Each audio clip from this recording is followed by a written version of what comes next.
everyone, King Waldo here. I'm going to show you how to use RSPSi to make a custom town in RuneScape. First things first, you got to get a copy of the program on Rune server here. RSPSi does sell them, though I hear he's kind of hard to get a hold of these days, so one way or another, get yourself a copy of RSPSi.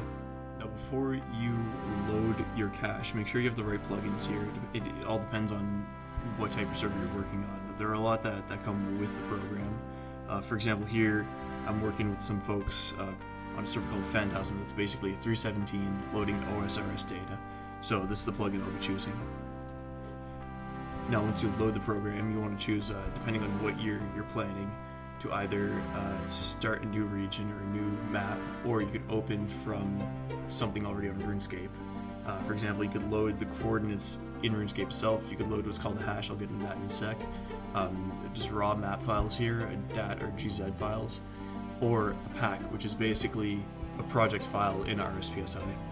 Usually the best thing to do is go with hashes if you're going to modify an existing part of the map. So there's this nifty map someone made. It's perfect for map editors. We'll be putting region labels. These are what you can use to load a specific area, and these are useful because the map is divided into 64 by 64 tile grids, and this is how RSPSi loads areas. So whether you're just loading coordinates, everything is divided in grids. So first thing I'll do is actually open a pack file here for the project I'm already working on. So like I said, I'm working with Phantasm to basically right now just redoing a lot of Falador. Now one quick way to get a bird's eye view of everything is to go in Tools and go in Show Full Map. So this is what I'm working on here. Now let's close it for now. Somebody already made a custom Edgeville home. I didn't do this, but we decided to go in a different direction. We want to make something more barbarian themed, sort of like Barbarian Village. So I'll be getting rid of this, and by the end of this video you'll see exactly how to make a whole new town, not just custom Edgeville, but more barbarian themed. So when you're planning a town or anything really, you want to make sure that you have something concrete in mind, or as concrete as possible, because you don't want to just end up making buildings that are too big or that don't make sense or that just look unnatural. And I'm not accusing whoever made this map of doing that, but you want to know what you're doing when you start. So I went and drew something on pen and paper. I find it's a lot easier to do it. You might have your way of doing it. You might do it in Paint.net or Photoshop. I find it takes a little longer than just using a pen and paper, so that's what I did. Basically, this is a rough idea of what I want to do with this Edgeville. Let's have a town square, have the bank roughly at the same spot. We're going to have a general store, an apothecary, a storage shop here. We'll have a Slayer Master somewhere in another house. There's a couple cabbage, chicken, things like that, because it is going to be the hometown for the server, so you want to have some newbier things. Just a little bit of advice I'd say when you're planning something, you don't just want to have shops for a town, because when you're a real life town isn't just a strip mall and that's the whole town. You want to have a couple houses here, and I find one good way of doing it is to get an idea of how many towns you want. Is that you want to make sure that the number of people that are working at the shops kind of like the total population makes sense for the number of shops there are. So for example, I figure you might have like 2 bankers, 1 guy working here, 2 there, 1 there, so that's already 5 people. And then pretend that in the lore a lot of them, or a number of them, are married, so you might have roughly 10 people living in the town, or 1 or 2 like barbarian NPCs that you can kill. So I figured you'd have second floors on some of these shops that could be like the houses, and then 3 or 4 more other houses, just like a farm down here on the other side of the river. You just have some farms close to the cooking guild and things. And because it would serve a similar function to Lumbridge, where there are a lot of farms, you can start cooking food and all that. So with that in mind, this is what I'm going to be roughly doing from start to finish in this video.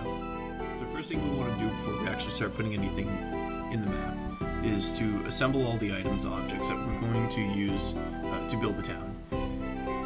I'd say the quickest thing to do would be to find another area in the game that has these objects and just pick them off of there.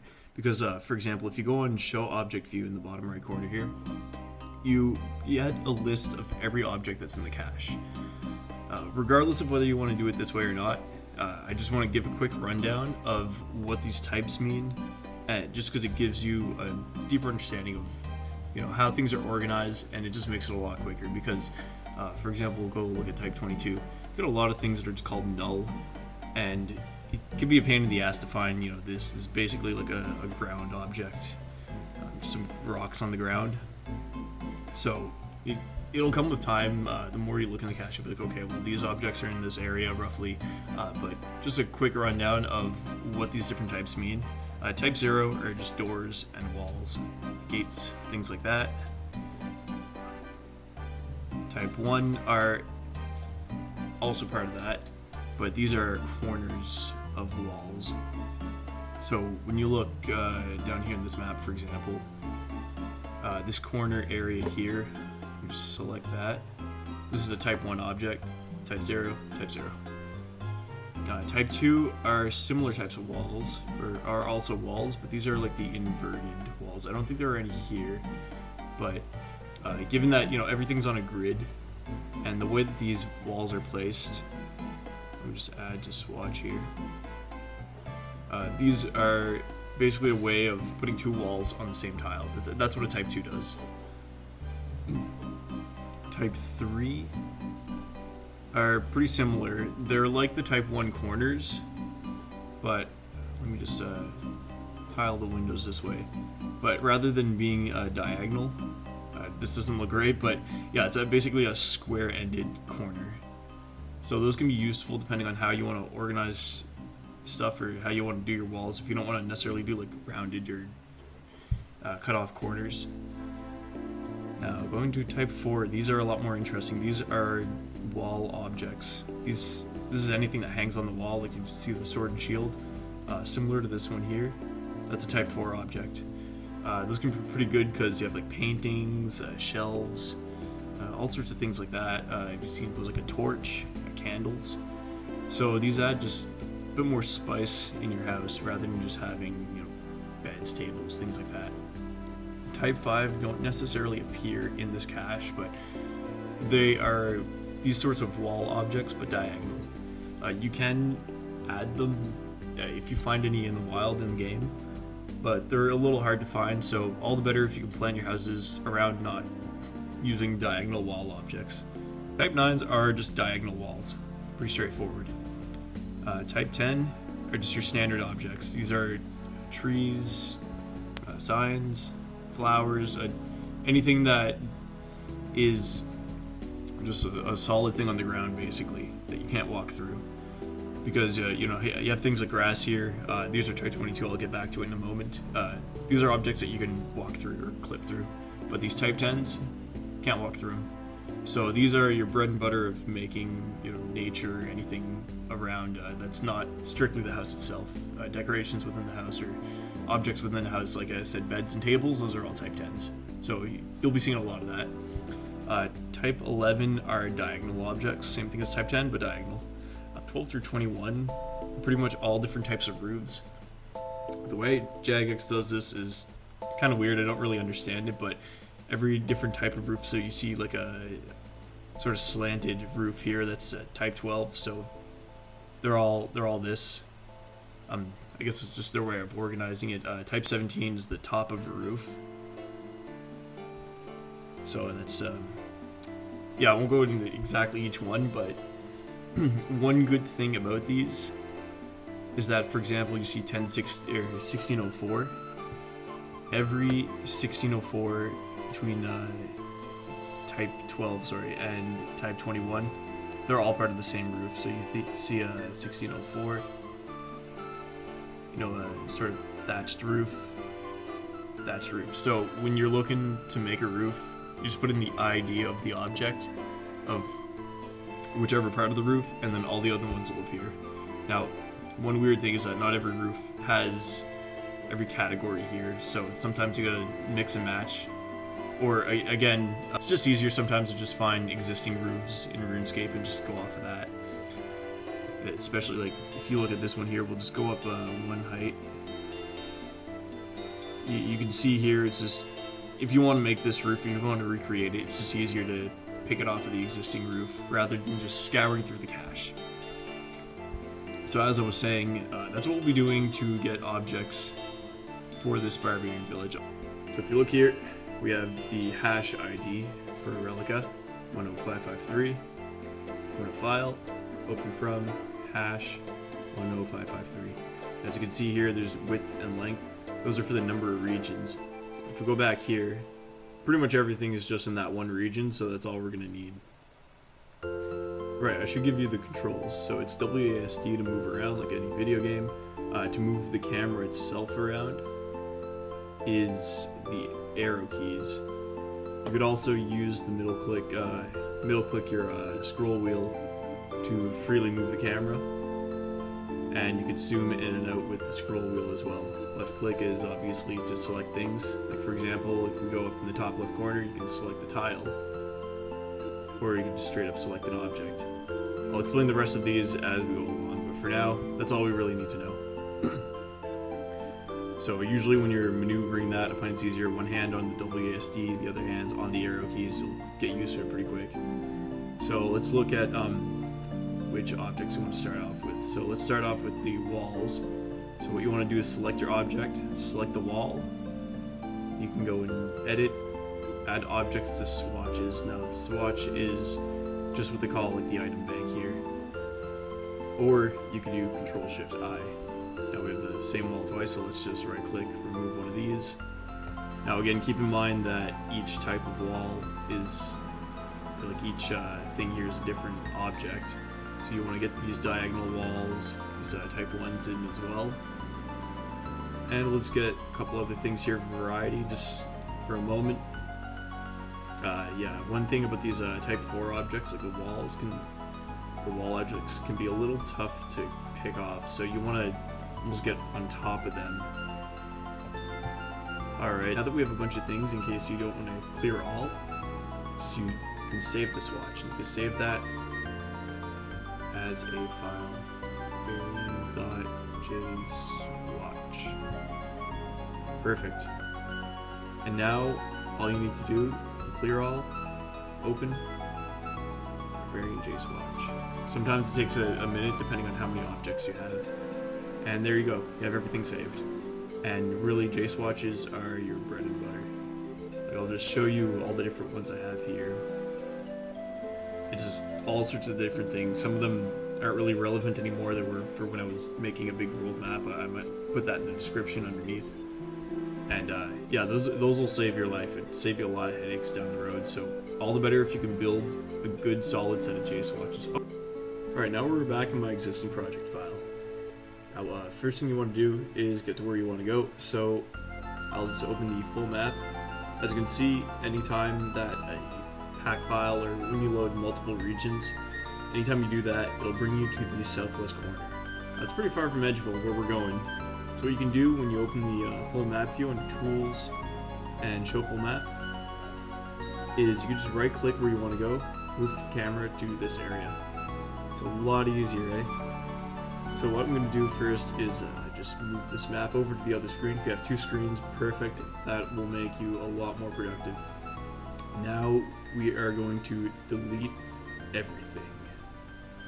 So you do that by basically selecting which tiles, the tiles upon which you want to delete things. So you just click and drag.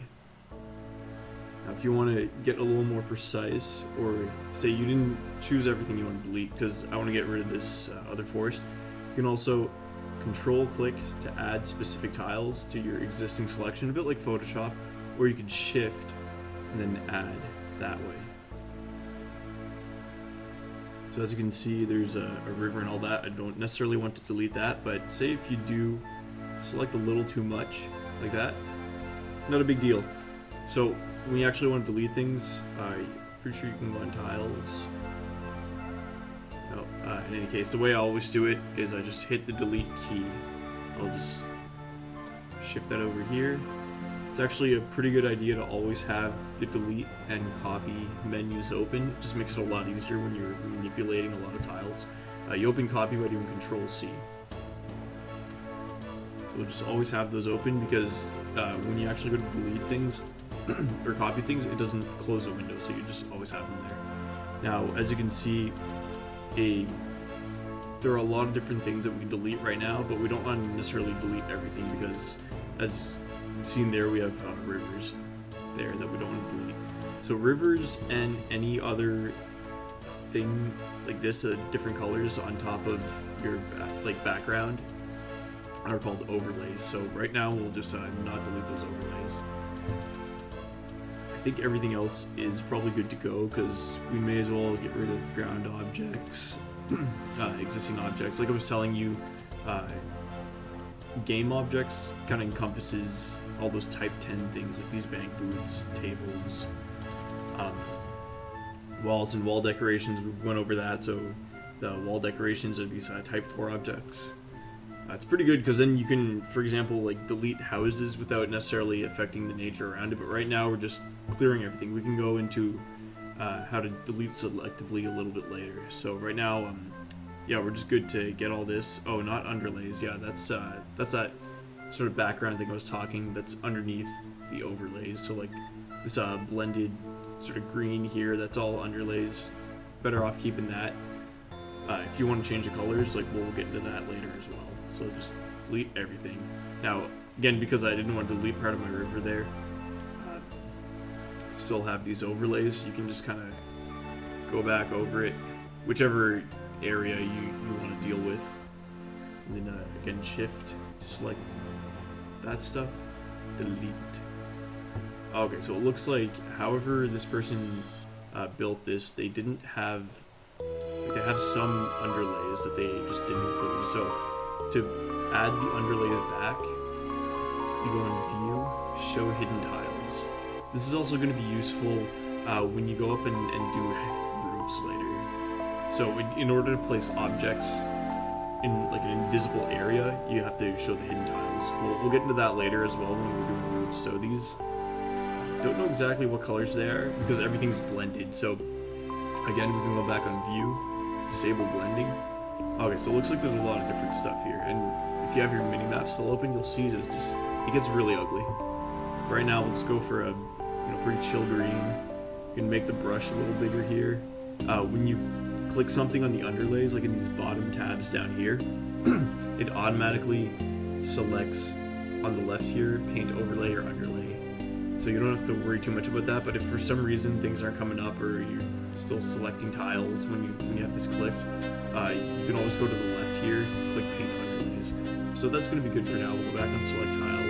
It's kind of the default kind of brush, I suppose, or not really brush, but to remove show hidden tiles, re-enable blending, and now we have a clean slate. And one thing you can notice here is that things are kind of uneven, like there's different heights.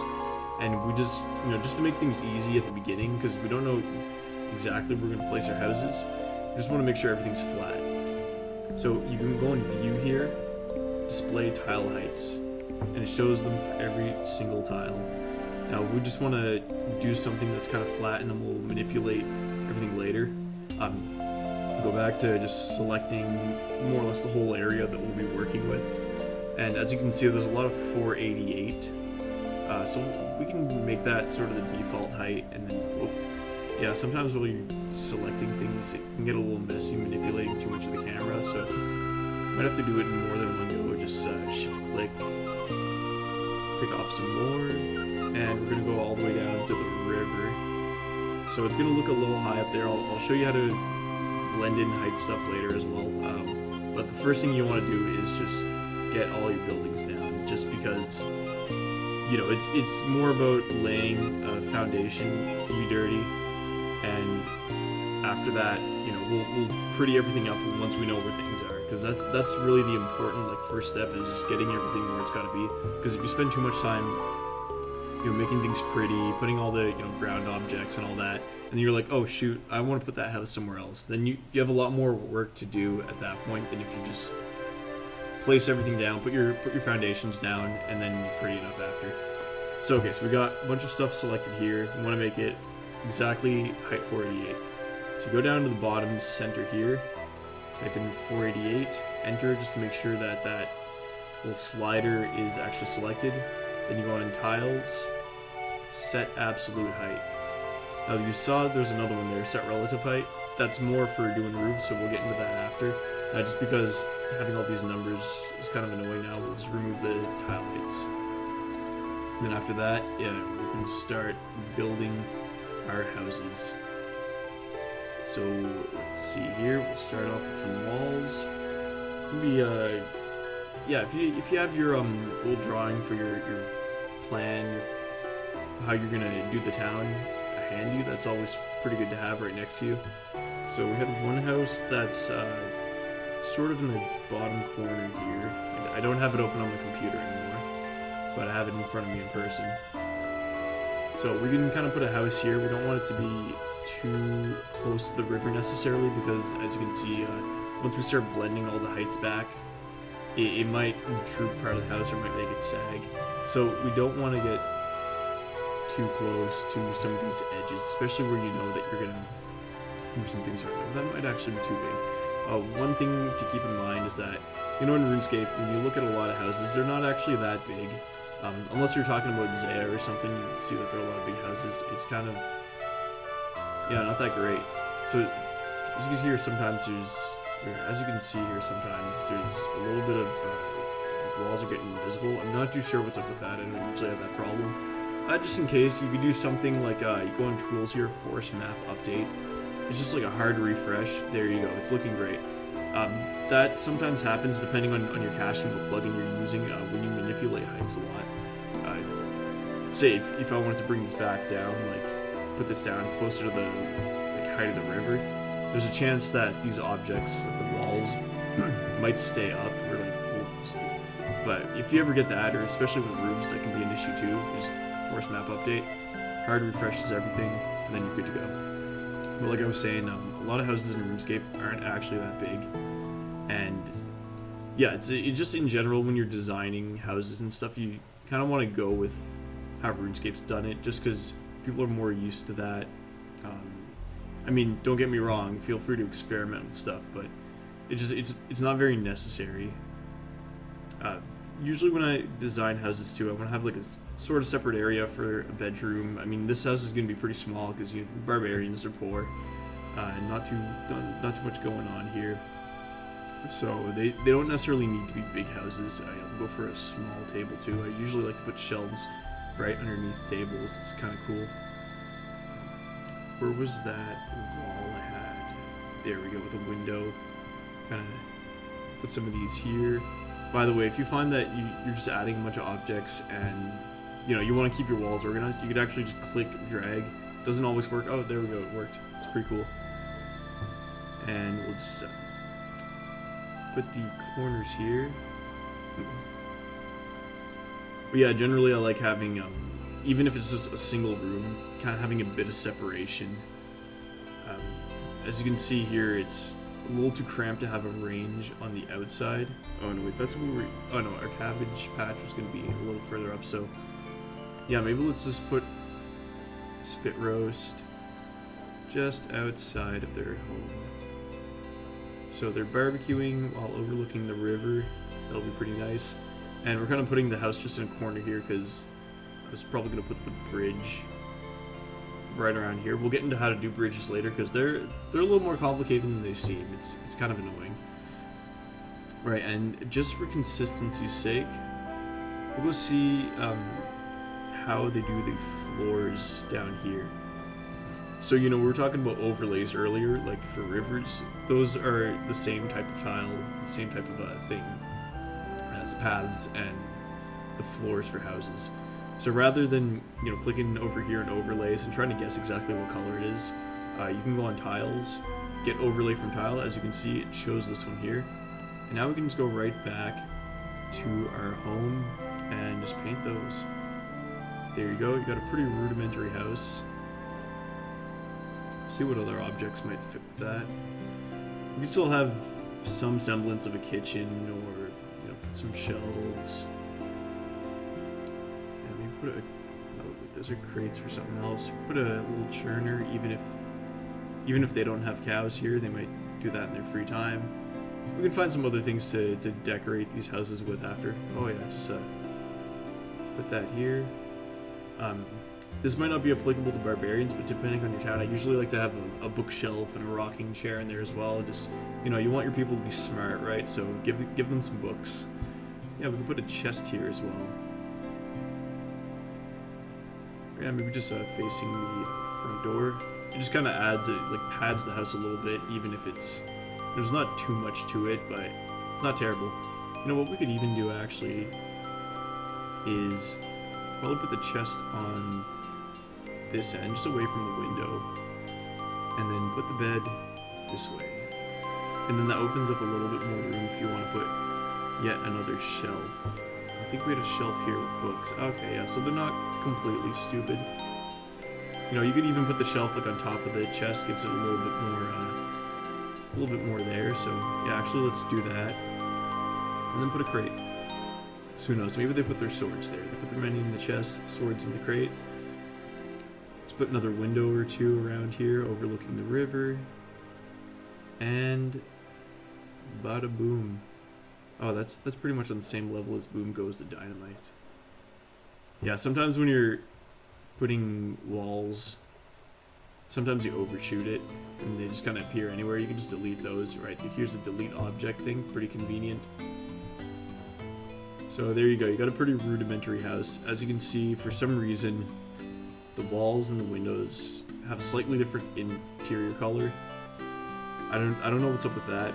Alright, so I've been gone back to Relica just to see what's going on with those windows and the other walls. It looks like, I didn't notice this when I was adding objects to the swatch, that the houses that have the curtains for doors have slightly darker walls, like as part of their wall set, and the ones with windows are slightly lighter. I hope you can tell the difference here. So we'll just have to be a bit careful of that, depending on, you know, which houses are going to have windows and which ones aren't. Or better yet, we could probably just double check this here to see if they're all at the same height, and just go for the lighter wall set in general. Okay, yeah, so it looks like it would work, so we'll just add these lighter walls and just kind of base everything off of that. Alright, so I went and made another house here. What we're going to do next is a couple things actually. First things first, we'll start drawing down some rough paths, because even though we could go and, like I was saying earlier, just get really fancy with it from the beginning, you never know, you might want to change a couple things, so let's just get the idea of where things are going to be first, and then go from there. So I already picked this overlay out from Barbarian Village. As you can tell, it's a slightly darker than the overlays for the houses themselves, so just be aware of things like that when you're, you know, picking your overlays and everything. So it's just a little bit of quick painting. We're not going to do the whole town just yet, because we've got a couple other things to take care of first. And I guess we could solidify this, because we know these houses aren't going anywhere. So these are the different shapes you can get. One thing to keep in mind is that the white part is the actual overlay itself. So for here, it's gonna set that down that way, and maybe a little counterintuitively, you gotta pick this one. Basically, like with these, you kind of skip 2 over to get the same one for the other side. And again, like objects, you rotate these with Q and E. This is a little bit of painting. It is a bit of an art, I would say, to doing proper overlays. It can be a real pain in the ass.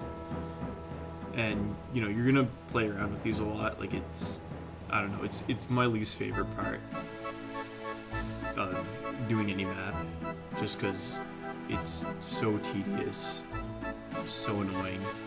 But it's gotta get done. If you want to do anything proper, you really gotta get these done. So yeah, again, it's just takes a little bit of time, but it's worth it. Especially considering sometimes you see some custom maps that are just, their paths are atrocious. So you want to make sure you're doing something at least half decent, like you're putting a bit of thought into it. Now, one thing that Jigsaw taught me ages ago is that if you want to get some nice paths in, one way sometimes is to put some nature like close to the path, or close to the path before it's solidified, and then kind of work your way around that. Oh, by the way, this sometimes happens. You get trees that show up in rivers. There's ways to fix that. I'll probably get into that by the end of everything. So yeah, let's go get some nature, put it around the paths, just to make sure they're not a little too crooked or a little too thick. Just annoying. You know, it doesn't end up looking nice in the long run. So again, you just shift select to get things. You know, when you see these grass, like the Type 22 objects, you're better off making sure that you select the full patch as much as you can, just to make sure that things are a little consistent, doesn't look too ugly. Control C again. I better bring these back up. But all we're gonna do is pick the game objects and the ground objects. Type 22 objects are ground objects. Game objects, type 10. Because you don't want to accidentally go pick the tile heights or anything, because then next thing you know, you're gonna paste something in and it's gonna be whack. So yeah, we could even do that. Yeah, I guess it shows like the corner's good enough. You don't necessarily need to change this path too much right now. Probably could just narrow this down like a little bit more, honestly. But yeah, this is just part of what makes it tedious, because you always tell yourself, oh, it could be better, could always be better. Oh no, that looks even worse actually. So yeah, we'll just keep it like that for now. We could probably even the wrong one here. We can just do a little bit of this, and then yeah, a little bit of that. So yeah, we'll just do another rough path over here, because I don't know if you guys remember from the drawing, from the sketch, I'm gonna put a chicken coop there. Okay, here we go. Probably honestly even do this and do this. It's a little thick, but fix it up later, I guess. So yeah, we'll get that chicken coop, and yeah, rather than building another one from scratch, which is probably a little unnecessary, I'll just pick one off from another map I made. So yeah, we'll save the pack. Again, those are project files, so when you're saving anything, the DAT/GZ, whichever one your cache uses, it's really only when you're doing the final export, so it's not necessary to think about that. Okay, so when you're checking which things you want to copy over, we're going to copy game objects, walls, wall decorations. Pretty sure there aren't any, but you never know, just in case. Usually a good idea when you're doing houses, where you're copying like a whole side of a house or anything. Ground decorations, just all the grass and things here, and the tiles above, just because we have some roofs. Okay, so we're back here. We just paste it, Control V. Just bring this right up close to the house. And as you can see, it's a little bit of a mess. That's part of because the fact that we didn't copy heights. So now we will just bring this down. Actually, looking at it now, a lot of the town's probably going to be a little further down. Now the reason why I even lower the height in this first area here with the houses has to do with the bridge that we're going to be copying over. So just something to look forward to. Okay, so we'll make sure that the height is 240. That's what I have the other stuff as. Set absolute height. Now we'll do, as I was saying before, sometimes when you change the heights, depending on your cache, like the objects don't go down either, so you just want to force the map update. The roof is a bit of a mess, and so is this. Sometimes it duplicates objects. Just want to be aware of that when you're copying things over. It's good, but you got to do some cleanup. So one thing when it comes to roofs is that you want to go with a relative height, not the absolute height. So for the most part, walls are about 240. So it's already at 240. It's good. And then we'll do set relative height to tiles. And we just got a force map update. See if that's down. Okay, so it looks like it's sort of copied over, but it's still a bit of a mess. So we'll just clean this up a bit. Yeah, sometimes when you're copying objects, it just will duplicate them. So all we're gonna do here is copy objects here, and then we will delete what's there.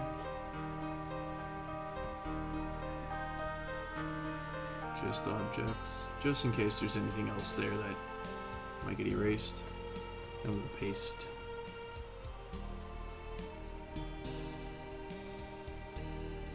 Alright, yeah, that's still kind of a mess, but no worries.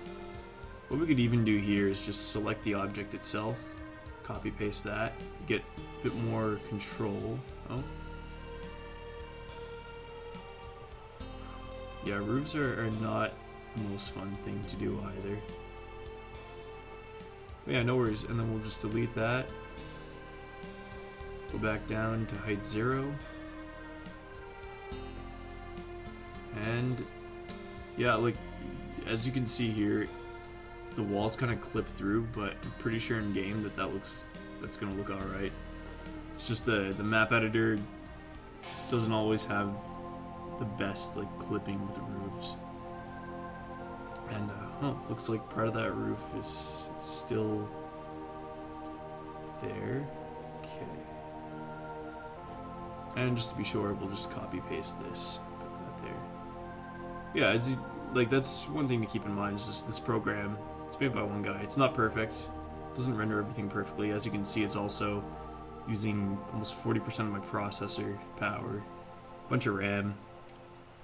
But yeah, no worries. I mean, we're just making do with what we got, and it's a hell of a lot better than what existed even 3 years ago. So yeah, we have yeah, see what I was talking about, sometimes objects don't copy over at the exact position. That's alright, because this is still a lot quicker than building our own chicken coop. Just we're using one I made a good year ago. We can put some apple trees. Just nice, getting a bit of variety in trees, as opposed to just having the same pine trees everywhere. Just do a bit of that. Well, like again, that's part of the polish that will be done later on, but for now, it's alright. Okay, so I've made a couple more buildings here. Now, as you can see, some of them are diagonal.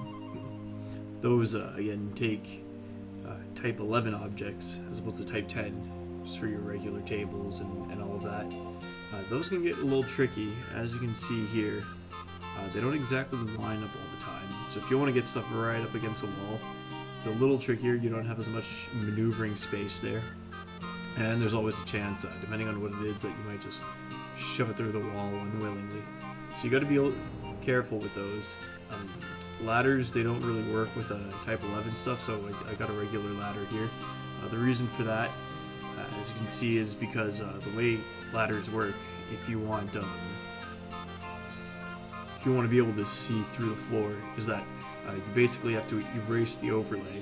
So you click this one here to basically just erase the overlay, and then just do anyone there. I'll just undo that. By the way, undoing is Control-Z, just like in Paint. So yeah, if you were to get a type 11 ladder, it just wouldn't work because you'd be trying to erase and not exactly a whole square. So it just doesn't work. So anyway, now that we've got a couple more buildings here, I figured I'd show you how to do roofs. Now I've taken the liberty to already fix the heights for that. So basically, like I was saying earlier, most walls here are about 240 tall. So just to show you how that would work, if you want to just get everything ready to make a roof, you select basically everything over the walls here, set it to 240, and then instead of absolute height, you do relative height. So it's just 240 height higher than the ground floor, or like the ground level of the previous height map, or whatever it's called. So I've taken some roof tiles here from Barbarian Village, so it's all the same stuff. Usually what I do just to make things easier first is to just do the edges. And then once you got all that done, yeah, it's a little janky with roofs. They're not the the most obvious things to place, so that can be kind of annoying. Oh yeah, this will be great here on a certain angle. Right, yeah, because this is not diagonal, so I'll get back to that after. Right, so the easiest thing I find to do is to just use the same tile all the way around, all at once, just so you don't have to really think about that particular tile again, that particular object. Just make the rounds with whatever thing you need to do first, and then you could just head on to the next object in the roof. Just that way you're not always hopping back and forth between things here. Now we're down to the last one. You just fill in the rest, easy peasy, and you've got yourself a roof. So it's basically like I've already done some with the other houses here. Yeah, I just got 2 left, so I'll just get to that afterwards. In the meantime, I also basically just did the rough overlay outline for the river. I figured I'd extend it to a little bit of a lake just because it's a starter area, so people gotta fish somewhere. Now the thing is, I find the easiest thing to do to build a river is to just select a little bit around the overlays and just set everything to height 0. So just because every river in RuneScape pretty much is at height 0, and then that way after that it's you can start smoothing it out, just expanded a river a little bit here, like widened it a bit because they have that canoe raft thing here, canoe travel, but it just seemed like too narrow. It just doesn't look that nice the way it is now, so figured I'd just expand it a bit. So now that you have everything selected, just make sure you got it down to 0. Tiles, set absolute height. Now it just looks like shit right now, but the thing is we're just gonna fix this real quick. Now fixing heights is not so bad. You just click here, modify height. You could probably even expand it a little bit, like just a circle. I find is the nicest one for this. And when it comes to heights, you can do just left click to drag it up, or right click to drag it down. Oh wait, no, it's shift left click to drag it down, like to lower or elevate the height. Thing is, you could also use the control key to basically do an average and smooths it out. So I found when it comes to rivers, that's your best bet. Just smooth it out. It can be pretty rough at the beginning. I mean, like, you don't need to be like perfect with it at the beginning. You can be kind of rough with it, because what we're gonna do after is just shift click, bring it down a bit, like once you're at the edges again, and then yeah, it's not that bad. Now there's also a thing with heights where you can do, I think it's alt click, and it sets it to 0. Like whatever you have selected down here, it just sets it to that height if you do alt click, so that can be an even quicker thing. And then you just go back to control click, smooth it around, and then once you've got everything kind of down to 0, or smooth it out, then you can go with the water overlays again, just to actually do the proper borders for your river, like the proper edges. So I'll just do a little bit of that just to show you how that could be a bit different from paths or the inside of a house. Right now, I don't know if this will be the same thing for you, but when you're doing paths, like my mind always thinks, okay, well, the sort of teal part there is the path overlay. Okay, it's not the same color, but you get my drift. Thing is, when you're doing rivers, keep in mind that the river's the overlay part. So you know, your mind might just naturally think, okay, well, I'm doing the edges of the grass, so I'm just gonna set it to this, but oh no, it's backwards. So kind of works backwards to maybe how, at least my mind usually works it. So I try to keep that in mind, like you know, if these ones here is usually like you know, fill out most of it, then you just gotta kind of think, okay, well, it's actually this one, kind of the opposite color for rivers. In any case, yeah, that's just think of it that way when you're doing the borders for a river here, like the edge of the water. And yeah, aside from that, it mostly works the same way. Yeah, see, gets me every time. Yeah, aside from that, it works pretty much the same way that you would paint paths or, you know, the ground of a floor, but you're just doing a riverside instead. So I'll just finish this up real quick, and then we'll get to bridges. Alright, so let's get to making a bridge. Now the easiest thing to do would be to just copy this one, so I can explain how bridges work while we do that, rather than just building one from scratch. And part of the reason we want to copy this one is just because there's an arch there, so with heights and stuff that can get a little complicated. So effectively the way a bridge works is that it is on two different height levels. So you see the ground height here, you have the river, so obviously you couldn't have your object just right on top of the river, so the bridge itself is on the first plane. Now the way that works is that, you know, obviously your character reasonably couldn't go up on a second height level, you know, the same height level as the second story of the building. So the way that works is that there's something called a flag, a bridge flag, that allows your character to temporarily walk on the second height level while it's on the bridge. Basically what flags are is that they're attributes for a tile regardless of what objects are on them. So if you see here, you go in view and show bridge flags, you can see that those flags there would allow you to walk on any tile that has that as if it were a bridge. So that's the only flag that we need to concern ourselves with right now. So what we'll do is just copy all that. I'll just go back to view or show all height levels so you can see the full bridge. So what we're going to do is basically just copy all of this. Just want to get a little bit around everything as well, just to make it a little easier. You know, it gives you some wiggle room. And I've already got everything set here. We're going to copy everything but underlays. So when you see that thing there, it says copy tile flags. It's for things like that, like the bridge flag. So we'll just paste it here. Now, one thing that's going to be tricky, and you're going to see in a sec, just because I tested it out a little beforehand, is that the heights are not exactly as they were there. Now the reason for that is, I'll just jump back here, is that this was, and when we go back here, it's facing east-west.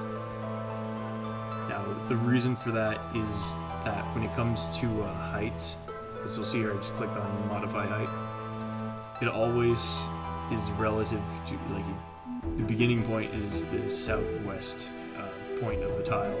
Like, that's the part that actually changes its height. So because of that, we need to just fix some things up real quick here. So I'll just select tiles, put these down to 0, absolute height. Right, perfect. We'll go to these tiles here. Make sure they're at 240, and yeah, I just did double check that before starting it. Oh, sometimes that happens. You can just force map update. There we go. So at least either end of the river is fixed. Now for the bridge itself, what we can do is we can go back here.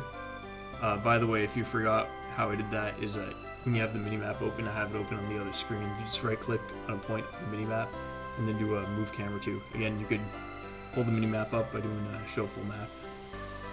So what we're going to do here is display tile heights. Okay, so we got 272 and 304. That's how it works. So we come back over here. Clearly it's not quite aligned, and this one here's at 240. So I will set these to 272. And again, this is absolute heights. These 6 tiles here at 304. And these ones here at 0. Just force map update just to reflect the heights, and there you go, your bridge is working. And because we copied everything including the tiles, oh, it's a remove roof tile, those will be explained later. Yeah, so the bridge will work as expected. Alright, up next is the bank. Now, the reason I'm over in Relica is because we're going to do this building a little differently. You might be wondering, what am I doing right now? I'm just clearing off some land because we're basically going to build the bank right then and there, right here. The thing is, the reason we're doing it here instead is because we're using a different type of roof. Now I'm just setting the groundwork for it. As you can see, there's a different type of roof here. It's not just a hay roof, and because it's a set amount of tiles, you can't just kind of build it as you go. We really have to plan this building out from the top down as opposed to the bottom up. The first thing I want to do is just get one of these corners here. The reason I'm not going to copy everything at once and just do it one floor at a time is because for some reason the roof, even though it looks like it should be at height level 1, it's at height level 2. Not sure what's up with that. It might have to do with the agility course. So we're just going to do this one at a time, or one floor at a time. Yeah, the thing was with these types of roofs, the reason I'm even bothering showing you this is just because I find these roofs, and between this and like Lunar Isle, these kind of preset roofs, pretty cool. So something that when I was making my custom world, I've done a lot of that or used these quite a bit. So I really think they're a pretty cool building type to go off of, you know, nice rustic wooden kind of thing. Can't go wrong with that. This bank here is going to have a pretty similar layout to the Edgeville bank as it exists. So I figure I'm just going to kind of go for that shape right now. So as you can see, it is a lot of copy pasting. It's nothing too special necessarily. And when it comes to these types of roofs, you can't really go wrong with that. It's just the easiest way to do it. It's just copy paste everything. We would have moved that a little bit, or we can delete that. You'll see why. The reason it's good to kind of pre-plan this is because you have some weird kind of corner things here you have to work with. Oh, one more thing. Here we go. Okay. Yeah, it's on this side, the way I was looking at it. Just because, as you can see here, let me just show you all height levels. Oh yeah, that purple is just invisible tiles that have to do with those agility courses. I'll just turn that off for now, but we'll have to be aware of that. You can see there's a tile here. Yeah, that's it's a kind of special roof tile. The way we got this planned here, and that's the reason why I'm showing you how to build this roof, is because, you know, these are going in 2 different directions, but we're gonna have to kind of work around that. We're not going to use this specific tile here. We're gonna have to use an equivalent that's on the other side. I was just looking at this in the object viewer, just because I don't think the mirrored version of this object exists in the map itself. So yeah, we gotta go through here and find it. Alright, I'll just turn these off again. Wait, no, turn these back on because you kind of need hidden tiles on to select hidden tiles, which is part of all this. So maybe what we'll do first is just clear this off.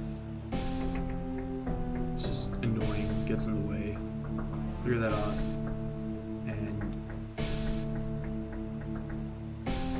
start picking away at this roof to maybe I'll just skip to the end just because it is a little tedious, but then you'll see what I'm getting at with this.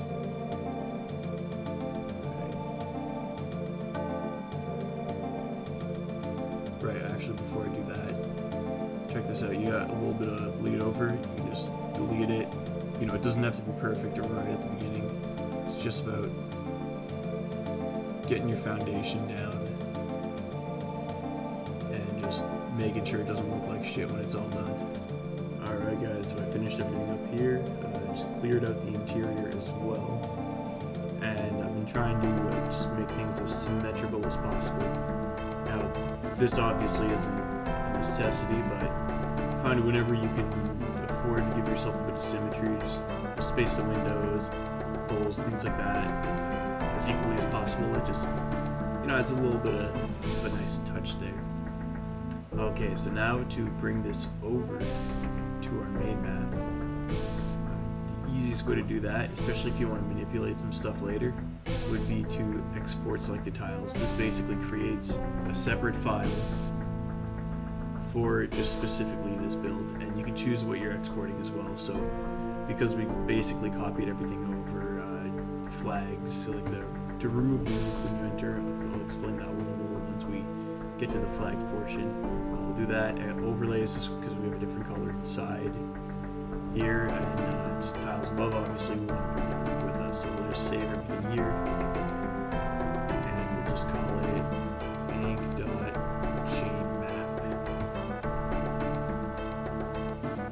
Okay, so let's go back to our pack file. Let's jump on over to Edgeville and import prefab. Now we have bank, and you remember at the beginning what I did was I made everything set it to height 240. That's because everything else here, by the way, these tiles, it's just a little funny, but it doesn't do anything. That's because everything else in this town is at height 240, so that way when we put it here, it's already the perfect height. We don't have to mess around with heights with the roofs. Oh, okay. Yeah, that's one thing. It's one thing to make things symmetrical, but good thing we caught this.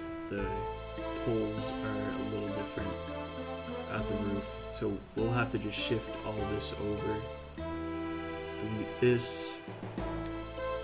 We'll choose our windows more wisely at some other point, but that's alright. That's what we're here for, just catching things before they become an issue.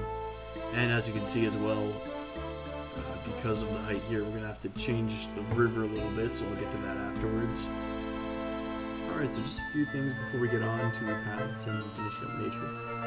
You may have noticed here we got some blocks. These are actually Minimap Icons, so if we pull up the Minimap here at the bottom right corner, you can see there's the sword shop, voting booth, and fishing icon that we got to remove just because that got copy-pasted with the bridge earlier. Now, when you're looking up in the cache, all you got to do is type Minimap, type 22 objects, or ground objects, you'll find just about everything here. One thing, I usually save these for last because when it comes to ground objects such as the bare rugs, or grass, anything like that, anything that you might have on the floor, those cannot be on the same tile as the minimap icons.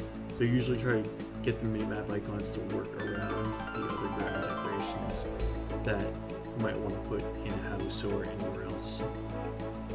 So it's like placing any other object, just kind of put it on the ground, and you want to just check back on the minimap just to make sure that it isn't too lopsided, doesn't look too out of place. So put another one here. Yeah, looks good. Okay, there we go, general store. And again, one more thing, just one here with the type 11 objects that are diagonal. You really want to make sure if you're making any houses like this that they're big enough. Just because as you can see with the tiles, there's a lot more limited walking space. So if you make the house as tight as you would any other regular house, you won't be able to move around much in there. So that's, as you can imagine, why there aren't too many houses like this in RuneScape, just because they end up necessarily having to be a lot bigger. just not the ideal way of going about making houses. You know, it's good stylized every now and then, but yeah, not something you want to do for everything. Where's that apothecary icon? Ah, whatever, I'll go find it later. You know, in the meantime, I've also noticed here that our roof is kind of sagging, and this is just because when I went to redo the side of the river, you necessarily end up just moving some of these tiles down, and because these roofs are directly above that, it gets impacted. So in order to fix that, as you can remember, everything's 240 relative to the tile below it, or the height below it, but because we lower these, 240 above that is not really equal to everything else. So what you want to do, you saw me here, just in the bottom, go from that and just check absolute. That way you know the absolute height of each tile. So what we can do is just select a little bit around everything, set it to 480, enter, just confirm that. And now we can do set absolute height to tiles. Didn't update there, so just gotta open up full map, force map update. There you go, roof is perfect once again. And I've also noticed here, just looking back at this roof a little bit, it doesn't look that great. Like, it looks like it might actually be sinking down a little bit. So we might want to just, you know, maybe make the roofs like 256 relative to the height. Let's try that, see how that looks. And because it's the way the straw roofs are, it does give us a bit of leeway as to how they might end up looking. Yeah, when you force map update too much, sometimes it just ends up lagging. I think it's just an issue with maybe the way it stores stuff in RAM. Like, same thing with when you're copy pasting too many things. Like, you'll end up using a lot of RAM here, or you get memory leaks or something. So every now and then you might have to actually just close and reopen the client. Just, you know, obviously make sure you save stuff. And just on the topic of saving, you see up here I got one of these backup things, like Mega. You know, use Google Drive, Dropbox, whatever you want. It's a good idea, especially if you're syncing dozens or hundreds of hours of working with these things. Pretty small files. I don't know if it shows here. Like, honestly, this thing's not even a megabyte, this whole map, and once again, it's like 1 million regions. So it's worth your time to just save everything. Just a quick tip. Alright, I've done a little bit more work since the last cut. As you can see, I've pretty much finished the paths, the houses, did all the interior decorating, I did the bank too, and better turn this on, did all the Minimap Icons as well, importantly, because that's an easy one to overlook if you're not paying attention. Just a quick note on the paths, if you remember near the beginning of the video, I did say something about putting nature first and then building the path around it so it has a bit more of a natural sort of twists and turns. I'd stay true to that just because I thought it works pretty well instead of just making a bunch of straight paths, so don't forget to do that. Anyway, what we're going to be talking about now is flags, because they can be something that I don't think everyone quite understands, and you know, you want to make sure you're doing your map right and that you're not forgetting anything, and these can be pretty easy to forget. The reason I do wait till the end to put them is just in case, you know, you're moving buildings around, or you're, you know, changing, you know, cliff sides, things like that, and the next thing you do, you forget to redo the flags, and then everything seems broken. Alright, so I'll just do a quick rundown of what these are one by one, and then I'll show you where to apply them. First one, unwalkable flags. Basically, you can't walk on that tile. Those are mostly used for, again, cliff sides, rivers, things like that. Bridge flags are specifically for bridges, because if you remember, bridges are effectively on height 1, the part that you actually walk on. That means that it allows you to temporarily walk on a higher height without, you know, going up and down stairs or a ladder, and then coming back down when you get off of those bridge flags. That also allows bridges to remain in view when you enter a building, because when you enter a building, it removes the roof and effectively makes everything above your current height disappear. The next one here, remove roof flags. Again, it's basically says when you step on this tile, everything above your height will disappear. So you're going to want those inside every building, basically. The next one here is render on Z1 or height 1 flag. That basically says, yeah, I know you just stepped on a remove roof flag, ignoring that. Those are particularly useful here when you are, let me just turn on hidden tiles, when you're putting overlays along the river here. That way, when you enter a building, that these here won't disappear because, as you can see, they're on height 1. And again, that's really just for aesthetic purposes to have. Oh, yeah, here you go. See, if you don't have all height levels enabled, that'll happen. And when you enter a building, those would disappear. So yeah, basically it's so you can have overlays that basically just allow you to, have a seamless cliffside to the water. Otherwise, you'll get stuff like this, or things that I didn't take into consideration when I was designing these cliff sides here on the other side, which I'm going to go redo before I actually finish this map and hand it off to Phantasm, because yeah, this just doesn't look as good as something like this where it's seamless. So there's something to keep in mind when you're doing those and how to employ a render on Z1 flag.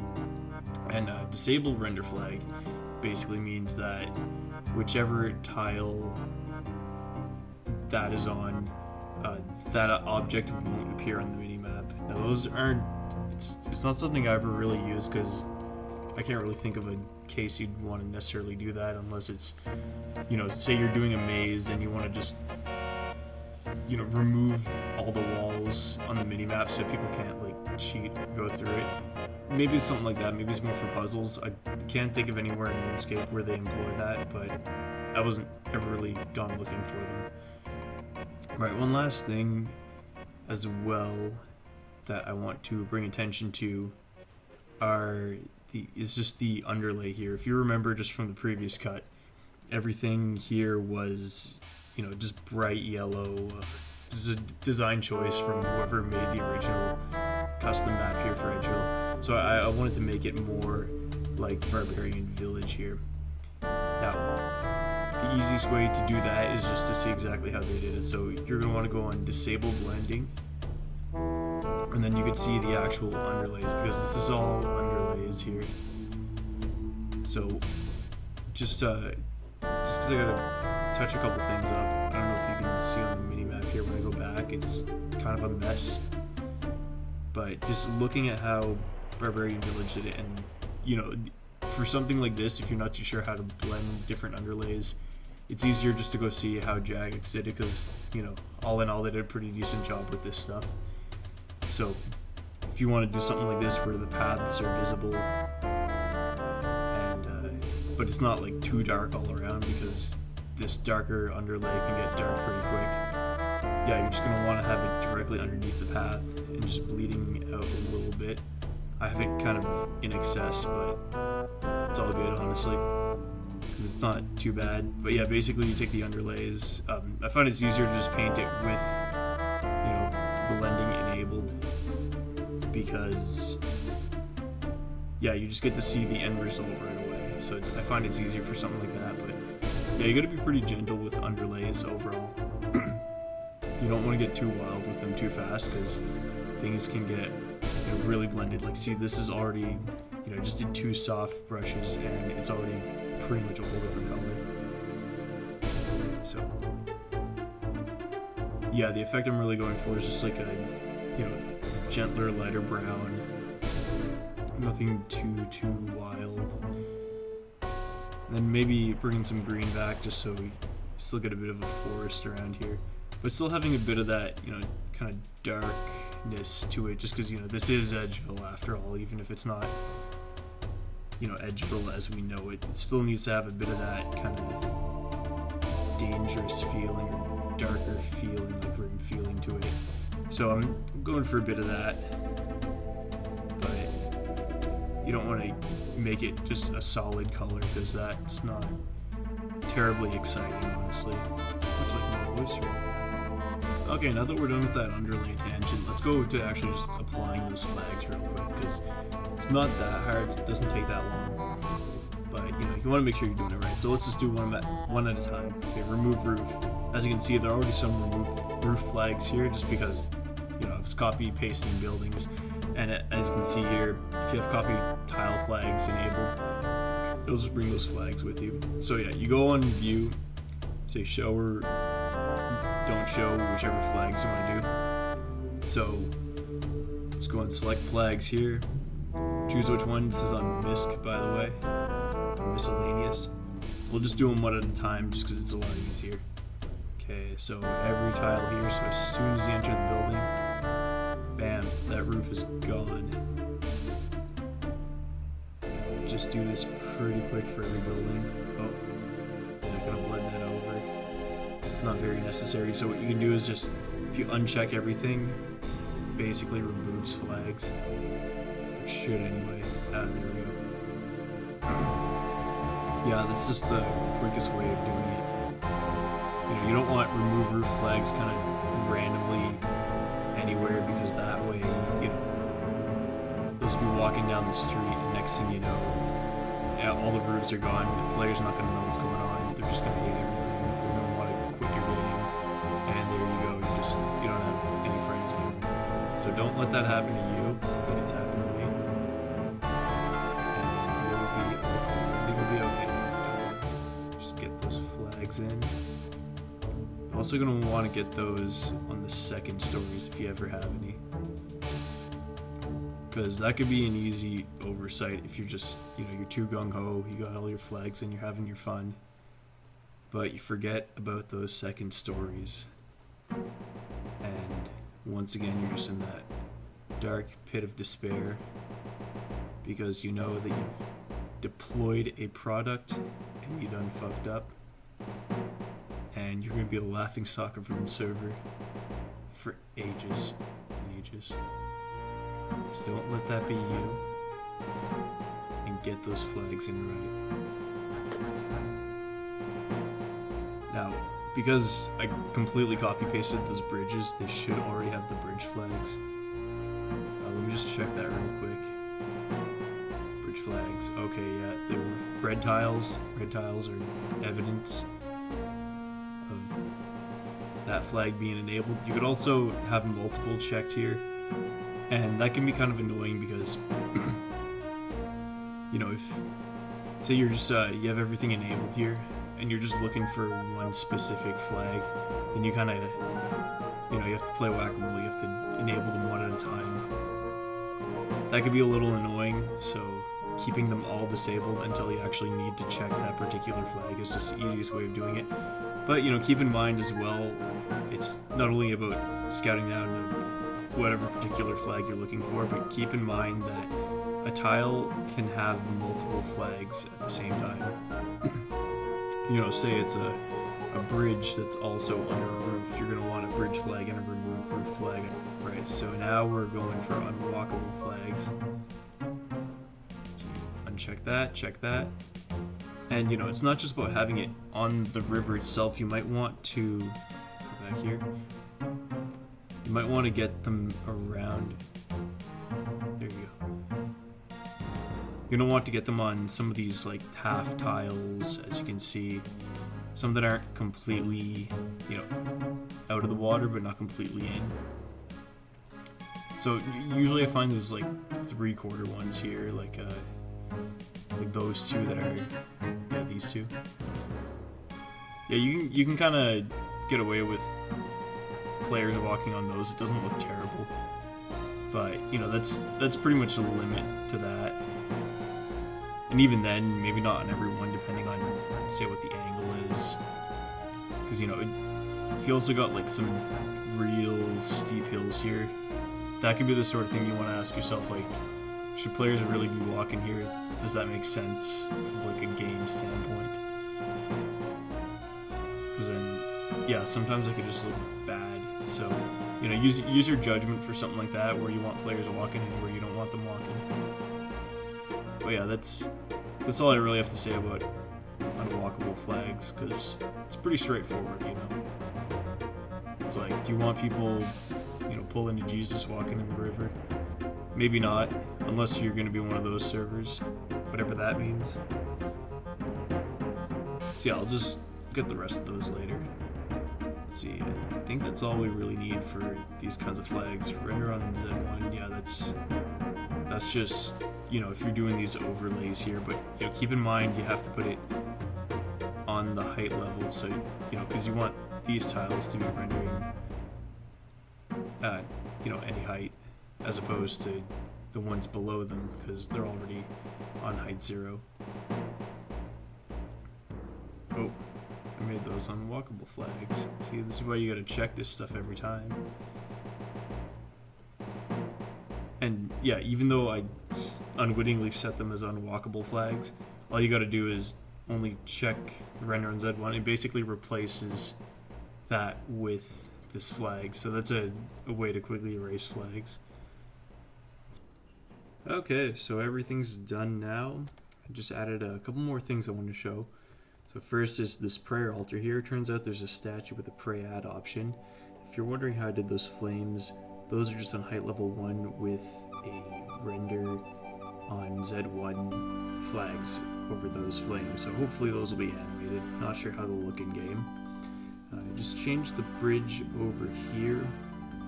Didn't really do anything too much in the next region over. Didn't do anything because that's just plans for later on. I just started adding some farms on this side because, as I mentioned earlier, for the server I want to kind of do, since this will be the new sort of lumbridge, we should have some farms, and everything between like here and the cooking guild will be more farms, just to kind of have that function. This house is going to be a Slayer Master and just more farms. Another bridge here to kind of connect everything, so it's kind of making the whole region a little more cohesive. Right, so now I want to show you how to actually bring those maps into the game. So I've already saved everything, so I'll just close RSPSi out, and we'll open another tool called RS2 Asset Manager, rsam/GUI. Now, yeah, this is another one of those tools. I'm pretty sure it's open freely, or you can get that freely. If I can find a free version, I'll put the link in the description as well. Otherwise, just get a hold of it one way or another. Right, so this thing allows you to basically manage everything in the cache. So let's hit load here. Just open a cache. So I'll be working with the one that was effectively my project, just to show you what it looks like. And look, everything, the different indexes, basically just how the cache is organized. So we'll just click on map here, and the important thing for us is the file extension, so the GZ files, because there are two different ways that maps can be packed, is a DAT or GZ. Alright, silly me, actually we gotta open our RSPSi back up. So yeah, now that we know what file type we need, if it's DAT or GZ, you're basically going to export your pack file, or if you're just doing one region, then just your file there. So now, save to DAT/GZ. Now if you're doing GZs like we are now, just make sure you change that down here, because the files themselves are structured differently, so you just got to make sure that you got the right one. If the extension's not actually named in here, like I'm pretty sure in Windows it is, then just make sure you include it. One thing to keep in mind is that, as you can see here on the right, because we got a whole pack file here, you got to export the regions one at a time. And if you can tell just where we're at on the map here, we start in the bottom left corner and kind of work our way up, and once we hit the druid circle, this region here comes back down. Now you can infer that Edgeville, the one we're actually working on, is the last one there, and I don't really feel like doing all this, so I'll just export the one region down here just to illustrate how that works. Okay, so now we can close this for good. Go back in RS2 Asset Manager. We have our cache open, we have maps open. Now you just import. So you got your two files here, open. Now, one thing you want to note as well is that because the way we're doing a pack file, because we loaded existing regions in RuneScape, yeah, actual file names here were already defined. Now, if you're, you're starting from scratch and you want to ask yourself, okay, well, how do I, like, what file name should I actually give so that my map actually loads in the area of the world that we want to include? Now, there are different ways of doing this. Let's open RSPSi again just so I can show you. The easiest way I would say is just to actually load the region in RuneScape that you want to, save over, and just, save to dat.gz and it'll show you the file name there. Otherwise, we can open what's called the map index. Not my favorite thing, just because it's an absolute ram hog. It will friggin' slow everything down to a crawl, as you can see here. Sometimes, my $1,200 laptop struggles to even load the entire map. So what we'll actually do, let's just hit edit region there. Bring this over here. Okay, where did that go?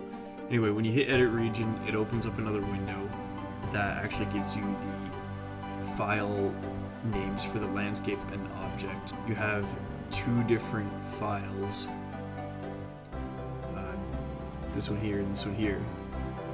Now, it's separated in two different files because one of them is the landscape file, like basically the height data, or the height map data, and the other one are the objects. Now, typically, the objects will be a larger file size in most cases.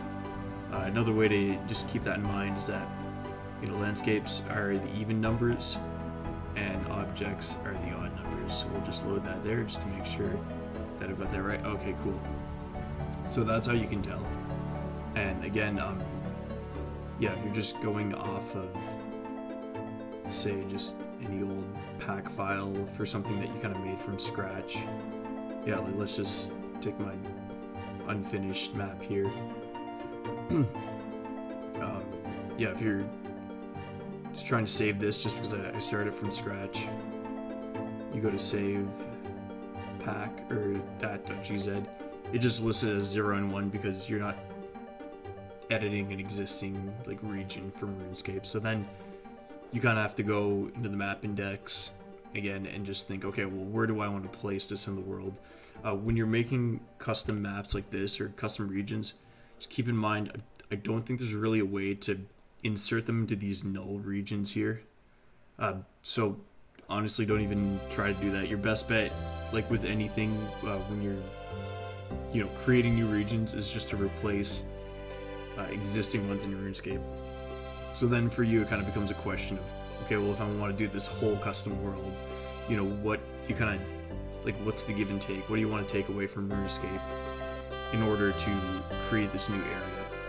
So just a final note, because this was a head scratcher for me until the end of time, is that you probably seen this particular tree in the water a little bit throughout the video. Also this table and chair. What are these doing here? I swear I didn't do that. I'll tell you how to get rid of stuff like that, because basically when you're creating multi-region pack files like this, you kind of get glitches. Now this happens because you can only really edit 63 out of 63 of the tiles wide for a given region, even though it's 64 by 64. So basically everything on the edge of the regions, such as here, this is the northern border of this region. You can kind of tell on the map here where my camera is and where the region borders are. This tree as well, right in the corner, it'll do that. I think there's another one up here somewhere that's kind of a pain in the ass. Yeah, like this thing here. If you want to get rid of those, basically once you're done everything, you pack everything in the cache. The only solution I've come to do this, because if you delete it right now, next time you load up your pack file, it'll be right back, because it's pretty much taking the tree from this region or some of these objects from other regions and duplicating them. Don't know why it does that.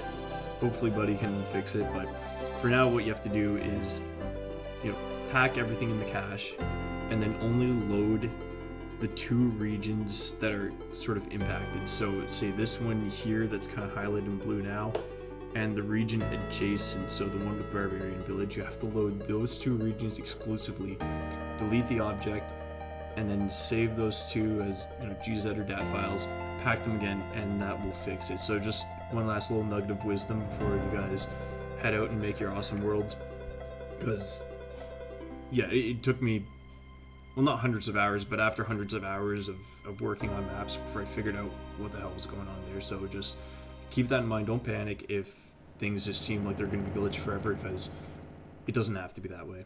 So thank you for putting up with an hour and a half of this, for anyone who actually went and listened to the whole thing.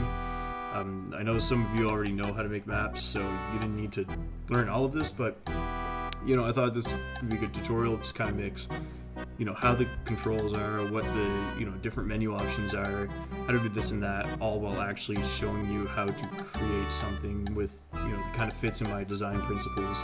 If you're more interested in how to design a world and all that, I didn't go on all of my ideas, my manifesto. You can go on Rune server, just look up my name, King Waldo, and I have a thread there that talks about not only world design principles, but other things that I think could make for a better RuneScape private server. So it's kind of a whole package, but also still pretty incomplete, kind of rambly, just like this video. So if you want more of that, find me on Rune server, hit me up on Discord, and we'll chat, because I don't mind. All I really want to do is help make RuneScape private servers a little better, and I hope this tutorial contributes to that.